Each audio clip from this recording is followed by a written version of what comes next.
Y yo empecé a notar en la tarde que empecé a toser.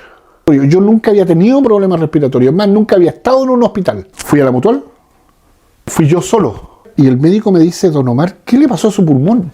Y me dice, usted tiene una neumonitis fulminante.